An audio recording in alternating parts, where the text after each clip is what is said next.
G'day everybody, it's Jackson here from Jackson's Music Moments here on Radio Carrum. I'm here today outside at the Red Beater Hotel in Richmond and fortunate enough to be joined by Matt Young from a local grindcore band called King Parrot. It's great to join you here. It is an honour and a privilege to talk to you on Radio Carrum today, and I wanted to say thanks for responding to my email. Absolutely. Oh, it means a lot to me, mate. No, well, it means a lot to me. Thank you for your support. I got a few questions here, mate, so sure. If you want to answer, then just do it. I will. When did you guys form?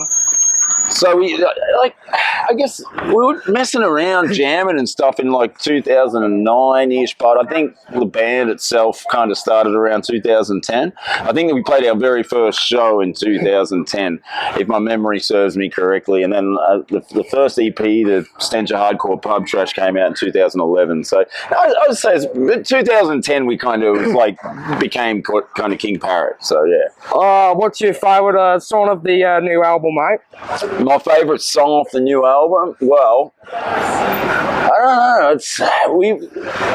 Fuck You on the Horsey Road and on's become a bit of a fan favourite, like when we're playing shows and stuff. Yep. But also, like, we had a lot of requests from people to play It's a Rort, which we haven't done a video for yet. We were maybe thinking about doing a video for that song, but there's a really cool, like, hardcore breakdown part at the end of the song that people seem to like. So that's become one of my favourites as well. It's a bit of there's a lot of vocals in it. I'm like, so it's kind of challenging to do live. So, but it goes down really well. It's got a good sort of thrashy kind of energy to it, which is cool. Who are your influences for the band? Wow. Where do you want me to start? Just the 50s, 60s, 70s. Well, I would say, like, Bon Scott. AC/DC? Yeah, absolutely. Bon Scott and Ozzy Osbourne and Judas Priest and all that sort of stuff. Like, people, I don't know, people kind of, I don't know, like, obviously my vocal style's a little bit unique. Well, maybe, but like, definitely if I do the low stuff, I can do some of that low stuff, but mostly the high-pitched stuff is, people go, oh, it's that, and I just, like, it's more of like I'm ripping off Brian Johnson, really, from AC/DC, and then we're just playing like blast beats underneath it instead of like the slow, straight rock beat, So when you listen to it like that and you hear it like that, it's like kind of makes sense. And when we were recording the last album, actually, our engineer Luke was like, it just sounds Johnson, man, and I'm like, yeah, I know. Don't tell anyone. I'm just ripping him off, But I mean, so many influences, man. Like far out, like from everything, like Metallica, Slayer, Pantera, all of that stuff, and then lots of the local Aussie stuff as well. Like Blood Dust of Damaged. Jamie from Damaged is playing in his new band today. Well, it's amazing. Great to get in. His first shows he's played in 15 years, so that's super exciting. Tim from Bremerlin? Yes, yeah, Tim from Bremerlin's in the band as well. Yeah. So we just played up in Albury together last night. That was their first ever gig, so that was amazing. I saw the post on YouTube. Yes, yeah, man. So it's been super cool, and those guys, were a massive influence on me when I was a kid. They're a little bit older than me. Yeah, and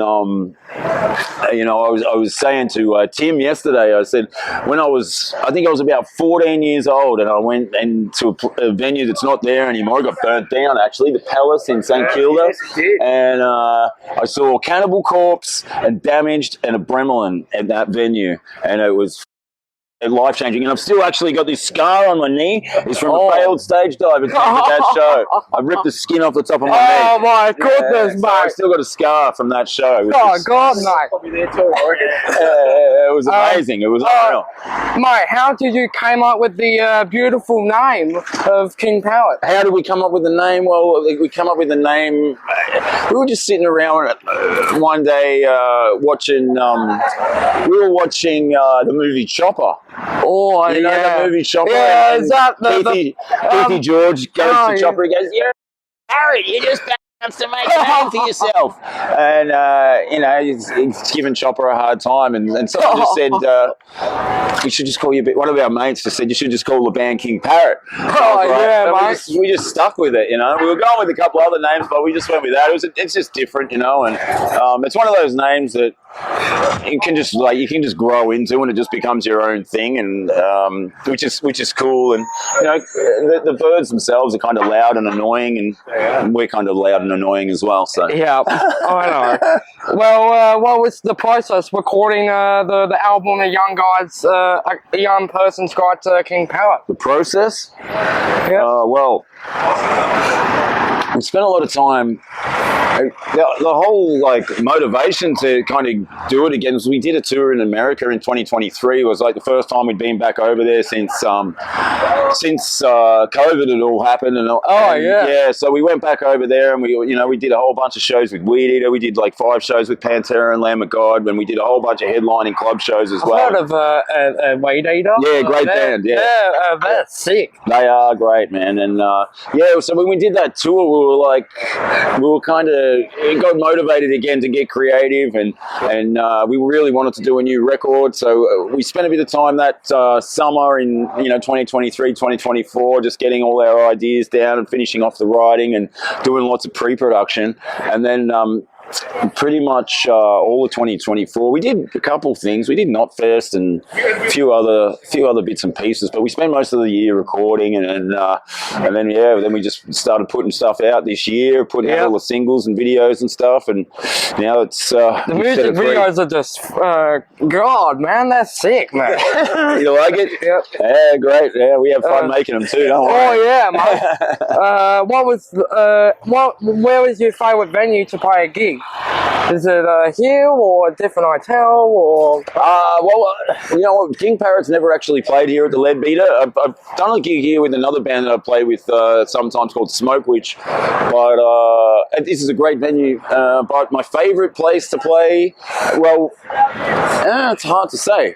Max Watts in Melbourne is probably a place that we've played the most. That's kind of been like our home ground, you know. So that would probably be one of my favorites. I saw a channel called The With Crew, and they have like the Max Watts Hotel. And no, that's a great venue. I like that place. And you know what? There's a place in Perth called the Amplifier Bar, which I really like as well. It's got a really actually good played that? We played there a couple of weeks ago, and we always have great shows there, and it's just a great venue for all that for our kind of music. And the stage is just the right height. It's good for stage divers. And it just seems to work well. Well, unfortunately, I can't stage dive because I got a lot of surgeries and my disability. All right, well, I won't pull you up on stage then. I'll pull these two up, though. What's your advice for up-and-coming metal bands or newer ones? Good question. So, well, obviously work hard and play as much as you can. Someone said to me once, one gig is as good as 10 rehearsals. Yeah, I know. But that's you know, when you're putting yourself up there and out on the stage and doing all that stuff, you're kind of under pressure and you feel all that stuff. So the more comfortable you can get in that situation, the better it is, I think. And the other thing that I think is super important is like being able to network. And it's never been easier to network really with the internet and all that stuff. Like back in the 90s and the early 2000s, like it was kind of a bit trickier. Like unless you had your foot in the door with the industry, it was kind of a bit trickier to get yourself established as a touring band. But these days, you know, with Facebook and Instagram and all that kind of crap, you can talk to other bands, and that's sort of how we started doing things initially. Was like, you know, going interstate and bringing interstate bands to Melbourne and swapping shows with each other and trying to do it that way, and just building it up from there. And I think that's a really important part of the process is networking and playing live as much as you can, which we obviously still love doing. And it's awesome. We feel very grateful that we get the opportunity to play live so much. Mate, is there a story behind Phil Anselmo from Pantera always wearing your t-shirt? Well, I guess he likes the band. Yeah, mate. he, you know, he's been a massive supporter of our band since very early on. You know, he like after we put that first record out, yeah, Philip, he emailed us one day, and I'm like, what the hell's going on here? Like Phil Anselmo's on my email, and then we chatted, and we met at Soundwave, and we got along, and we had a jam with Down on stage that day, which was crazy. The one with Bellyman Smoke and all that stuff. That's the one, man. And then we maybe like 2 months after that, we were going through Louisiana on our first US tour, and Philip and his wife Kate came out to the show and hung out with us, and they were like, come and stay at our place, you know, and we were like, all right, cool. So it's nice. We drove down there and hung out with them for the day, and then, you know, ever since we've just been great friends, and they signed us up to Housecore Records, which is their label, and so they're our label for North America. And over the years, we've toured with all of Philip's bands like Down and Superjoint and the Illegals, and I've done so many tours and stuff with them over the years. And then when they started doing Pantera again, they're like, hey, Pantera. Yeah, well, what do you mate. Mate, I appreciate you taking the time to talk to me. I love your music, and I feel connected to it. And have a great kick. And remember, I'll be walking on with the horns like that. Like that? Like that. Excellent, mate. Excellent. Thank you for your support. See you, mate. I appreciate it, brother.